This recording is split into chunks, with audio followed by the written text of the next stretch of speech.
काही काळ वाजता हिंदू शिवसेना प्रमुख माननीय बाळासाहेब ठाकरे यांचा उद्धव साहेब तू मागे वळो, राहुल गांधी साहेब तू मागे वळो. जमलेल्या माझ्या तमाम कट्टर निष्ठावंत जीवाला जीव देणाऱ्या शिवसैनिक बांधवांनो, भगिनींनो आणि मातांनो, आवाज आला? आवाज येतोय का? आवाज जरा चॅनलवाल्यांना कृपा करून कॅमेरा ऑन ठेवून खाली बसला.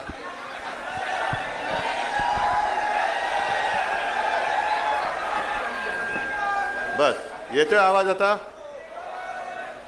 काय होतं थोडं समजून घ्या, कारण जसं तुम्ही मला इथे बघताय तसं यांच्या माध्यमातून देशातल्या कानाकोपऱ्यात आपले शिवसेना प्रेमी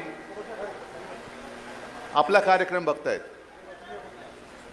आता येण्यापूर्वी इथल्या पत्रकारांबरोबर भेटलो आणि त्यांनी मला विचारलं की कालपासून तुम्ही सभा घेताय, कसा प्रतिसाद आहे? म्हटलं मुळामध्ये ह्या सभा नाहीच आहेत, ह्या माझ्या शिवसैनिकांच्या कौटुंबिक भेटी आहेत, त्या सभेसारख्या होत आहेत. आणि इथे सगळे बघा कसं गच्च भरलंय, बाजूचा हॉल गच्च भरलाय, बाहेर रस्त्यावरती गर्दी आहे. इथे कुठेही काही नेण्या आणण्याची सोय, येता जाताना पर डे कोणाला पैसे दिलेत काय? हे सगळे सगळे शिवसेना प्रमुख. इथे खुर्च्यांशिवाय मला नाही वाटत कोणती गोष्ट भाड्याने आणली असेल. पण या खुर्च्या सुद्धा, ज्या खुर्च्यांवर सगळे बसलेत ती सुद्धा आपली हक्काची माणसं आहेत. कोणाला कसा मात चढला असेल तो एका शब्दात कसा उतरवायचा आहे ते संजय राऊत यांनी दाखवलं. किती मारशील माजून माजून, एक शब्द पुरेसा आहे, तुझं सगळं कोलमडून पडतं. आज बऱ्याच दिवसानंतर परभणीत आलोय. पहिल्या प्रथम मी परभणीकरांना धन्यवाद देतोय की तुम्ही आपल्या हक्काचा शिवसेनेचा महापौर निवडून दिलात, त्याच्याबद्दल खास धन्यवाद देतोय. जनतेची सेवा करणारा एक कार्यकर्ता तुम्ही निवडून दिलात.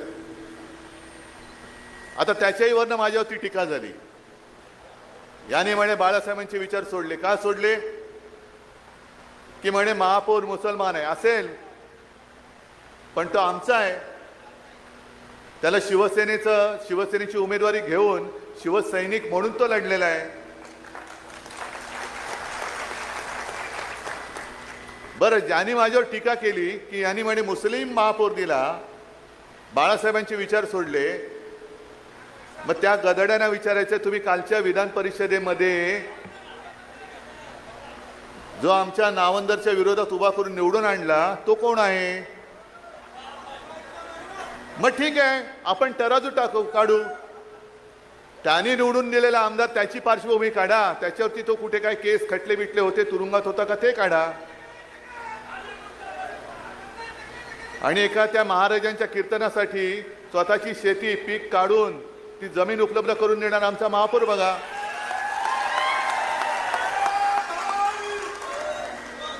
पण किती दिवस चालणार? म्हणजे आपण जरा कुठे काय केलं की बाळासाहेबांचे विचार सोडले, पण तुम्ही शिवसैनिकांशी आणि शिवसेनेशी गद्दारी केली. हा बाळासाहेबांच्या विचारांचा तुम्ही घात केलेला. मला तोही क्षण आठवतोय. मी विधानसभेला सुद्धा प्रचाराला आलो होतो आणि लोकसभेला सुद्धा आलो होतो.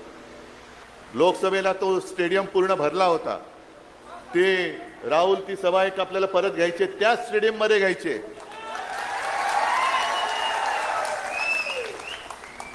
आणि पाऊस आला होता ना, पण त्या पावसात सुद्धा ना तुम्ही हल्लात ना मी हल्लो.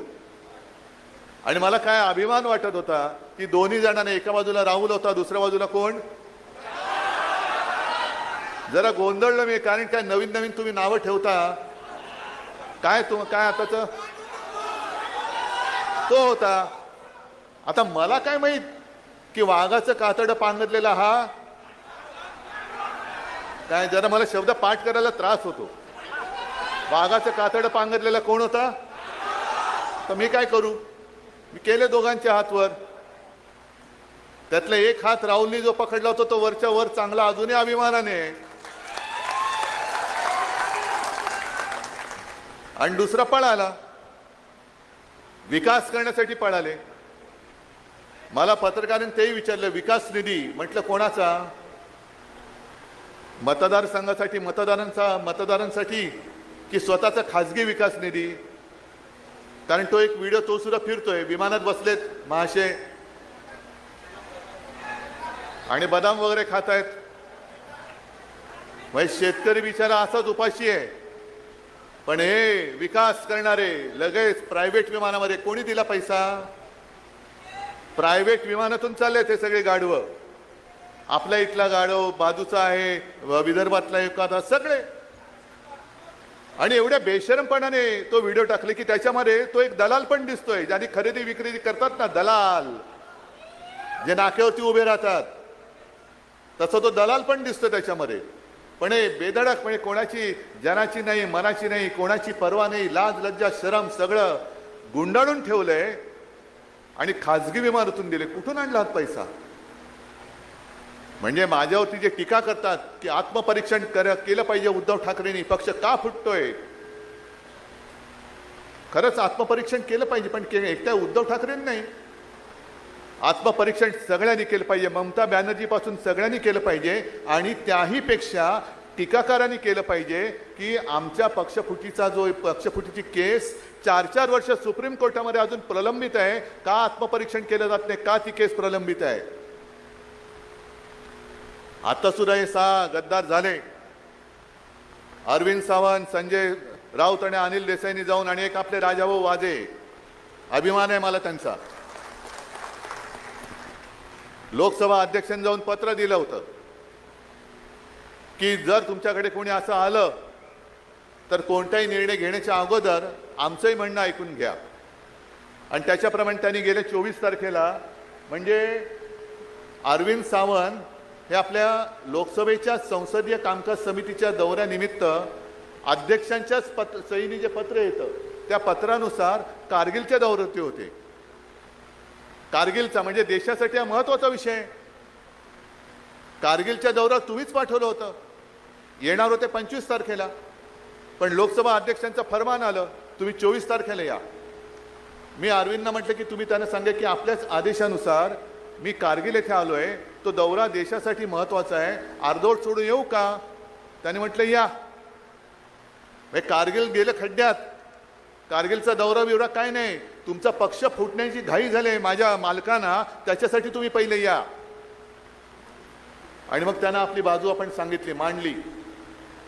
जी बाजू मी शिवसेना वर्धापन दिनाच्या निमित्ताने ती उल्हास बापट म्हणाले ती मी क्लिप ऐकवली होती, तुम्ही ऐकली असाल ती क्लिप. त्याच्यात स्पष्ट आहे, ते काय शेड्यूल 10 ना, त्याच्यामध्ये असं म्हटलेलं आहे की 2/3 लोकांनी, म्हणजे हा माझा पक्ष आहे, हा पक्ष इथून निवडून देतो, तेव्हा ते जाऊन तिकडे बसतात.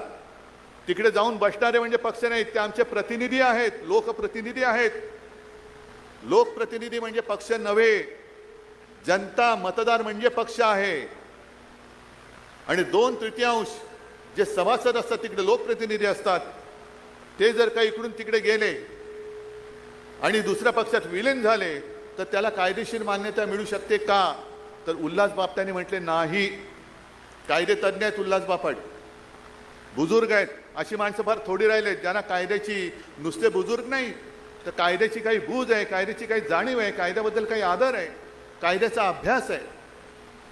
आणि त्यांनी स्पष्ट सांगितले की त्याच्यात संविधानात, हे कोणी तुम्ही मी किंवा बापटांनी लिहिलेलं नाहीये, संविधानात घटनेमध्ये लिहिलेलं आहे की जेव्हा एखादा पक्ष दुसऱ्या पक्षात विलिनीकरणाचा निर्णय घेतो त्याला 2/3 लोकप्रतिनिधींचा जर पाठिंबा असेल तर ते होतं. 2/3 लोकप्रतिनिधी विलिनीकरणाचा निर्णय घेऊ शकत नाही. आता हा तुमचा नवीन जो शब्दांनी तुम्ही जो बॉस म्हणताय, हे सगळे 6च्या 6 जर कायद्याचं राज्य या देशात असेल तर ते बाद झाले पाहिजे. जर कायद्याचं राज्य असेल तर. आणि कायद्याचं राज्य नसेल, पण मला अजूनही लोकसभा अध्यक्षांवरती विश्वास आहे कारण शेवटी तुम्ही कायदा पाळला नाहीत तर जनतेला सांगू शकणार नाही तुम्ही कायदा पाळा म्हणून. सुरुवात वरून व्हायला पाहिजे. लोकसभा अध्यक्षांनी कायदा पाळला पाहिजे. जे डॉक्टर बाबासाहेब आंबेडकर यांनी आपल्याला घटना दिलेली आहे, जी घटना दिली आहे त्या घटनेनुसार जे योग्य आहे ते योग्य करण्याचा अधिकार हा लोकसभा अध्यक्षांनी दिला आहे. अधिकार आणि मर्जी याच्यामध्ये फरक आहे. आम्ही अधिकार मानतो, मर्जी मानणार नाही. मर्जी नाही मानणार आम्ही. आणि म्हणून 2/3 जर तिकडे गेले असतील त्यांना वाटलं असेल की 6वा आला म्हणजे झालं, 6वा आला म्हणजे झालं. होत नाही. आणि कायद्याला जागणारे लोकसभा अध्यक्ष आहेत असा माझा अद्याप तरी विश्वास आहे. आणि कदाचित या चॅनलच्या माध्यमातून ते बघत असतील. मी जे मराठीत बोलतोय ते हिंदी करून त्यांना कोणतरी सांगत असेल तर त्यांना मला हात जोडून सांगायचं आहे की जे घटनेत दिलेलं आहे त्याचं उल्लंघन तुमच्यासारख्या जबाबदार पदावरती बसलेल्या व्यक्तींनी करता कामा नये. कारण नाहीतर इतिहासामध्ये जशी आमची एक निस्पृह निष्पक्षपातीपणे न्याय देणारे म्हणून रामशास्त्री प्रभूणेंची नोंद झाले तशी तुमची घटना तोडणारे अध्यक्ष म्हणून नोंद होऊ देऊ नका. एवढीच मला त्यांना हात जोडून विनंती करायची. आणि मग राहतोय प्रश्न तो परभणीचा. आता सुद्धा मी येताना मला शेतकरी भेटले. आमचा पीक विमा अजून मिळालेला नाहीये. काय विकास कुठे आहे? ज्या वेळेला इकडे गेल्या वर्षी अजून 1 वर्षही नसेल झालं आपत्ती आली होती, प्रचंड पाऊस कोसळला होता, शेतकऱ्यांचं पीक तर वाहून गेलंच, घरदारं वाहून गेली, मुलांची वह्या पुस्तकं वाहून गेली आणि शेतजमीनच्या जमिनी खरवडून गेल्या होत्या अक्षरशः. म्हणजे ते सगळे खालचे दगडगोटे हे वरती आले होते. आत्ता जसे दगडगोटे गद्दार वरती आले तसे ते जमिनीतले दगडगोटे वरती गेले होते, आले होते आणि जमीनचा कस संपूर्ण मारून टाकला होता. जे म्हणतात उद्धव ठाकरे फिरले नाही, उद्धव ठाकरे फिरले नाही, मग तेव्हा कोण फिरलं होतं? मी आलो होतो ना तुमच्या इकडे. पण त्या दौऱ्यामध्ये माझ्यासोबत राहुल होता. हा कुठे होता? गद्दार. मोर्चाला नुसता तोंड दाखवायला आला होता. पण मी शेतकऱ्याच्या बांधावरती जाऊन आंबारस, तुम्ही बरोबर होतात, अनेक जण इथले माझ्या सोबत होते, तुमच्यापैकी सुद्धा अनेक जण सोबत असतील. आपण शेतकऱ्याला जाऊन भेटलो होतो, बांधावर जाऊन भेटलो होतो, त्यांच्याबरोबर बोललो होतो आणि मग तिथून आपण मागणी केली होती की शेतकऱ्याला संपूर्ण कर्ज मुक्त करा. त्या कुठल्याही दौऱ्यामध्ये हा गद्दार नव्हता. उद्धव ठाकरेंनी आमच्याकडे लक्ष द्यायला पाहिजे होतं. मला पत्रकारांनी विचारलं, म्हटलं बरोबर आहे. जर लक्ष दिलं असतं तर तुमच्या भानगडी आम्हाला कधीच कळल्या असत्या. लक्ष नाही दिले, माझी चूक झाली.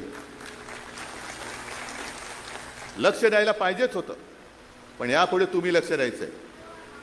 हा जो तुम्ही माझ्याकडे चाबूक दिलेला आहे आसूड, महात्मा ज्योतिराव फुलेने जो म्हटलंय शेतकऱ्याचा आसूड, तसा हा आसूड आहे.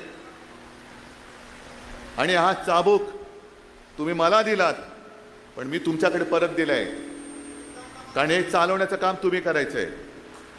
हे चालवण्याचं काम तुम्ही करायचंय. म्हणजे तुम्ही आतापर्यंत ज्याला प्रेम दिलं त्या प्रेमामुळे माजले. आणि काही जणांची लायकी नसते. प्रेम ज्यांना परवडत नाही ना ते गद्दारी करतात. आणि जर का विकास निधीसाठी पक्षांतर केलं असेल तर मी काल सुद्धा म्हटलं झालं. आज यावर्षी RSSला 100 वर्ष झाली. 100 वर्ष. भारतीय जनता पक्षाला सुद्धा आणीबाणीनंतर जन्माला आलेला पक्ष आहे. त्याच्या आधी जनसंघ होता. आज आमचे 3 खासदार आणि राज्यसभेत 1 खासदार आहे. हे आपले 3-4 जण पुरेसे आहेत. पण 3 खासदार राहिले, शिवसेना संपली. त्या सगळ्या बेखल्याने आम्ही सांगू इच्छितो की जोपर्यंत शिवसेना प्रमुखांनी हिंदुत्वाचा विषय हाती घेतला नव्हता तोपर्यंत भारतीय जनता पक्षाची आज जगातला सगळ्यात मोठा पक्ष होता त्याच्याहून आता कॉक्रोच जनता पार्टी मोठी झालेली आहे. आणि त्यावेळेला फक्त भारतीय जनता पक्षाचे 2 खासदार होते. 2.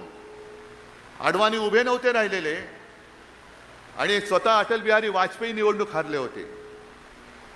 म्हणजे तेव्हा खरंच भाजपला मूठमाती देऊन मोकळं झालं असतं तर बरं झालं असतं. पण आपण भोळी माणसं. हिंदुत्व हिंदुत्व हिंदुत्व. आमचं हिंदुत्व वेगळं हिंदुत्व आहे. आमचं हिंदुत्व हे राष्ट्रीयत्व आहे. पण जो या देशाला आपला मानतो तो मुसलमान असला तरी आमचा आहे. पण जो या देशाला आपला मानतो तो मुसलमान असला तरी आमचा आहे. हे आमचं हिंदुत्व आहे. आणि मी नेहमी जे सांगतो की आमचं हिंदुत्व कसं आहे. आम्ही जय शिवराय पहिलं बोलतो कारण छत्रपती शिवाजी महाराज हा आमचा देव आहे. आई तुळजाभवानी आहे. हर हर महादेव म्हणतो. जय श्रीराम पण म्हणतो, पण आमचं हिंदुत्व हे हृदयात राम, हाताला काम आणि शेतकऱ्याला शेतमालाला दाम हे देणारं आमचं हिंदुत्व आहे. पण यांचे 2 खासदार राहिले होते. एक देशातली पहिली निवडणूक 1987 साली पार्ल्याची पोटनिवडणूक, जी फक्त हिंदुत्वाच्या मुद्द्यावरती लढवली गेली आणि जिंकली गेलेली पहिली निवडणूक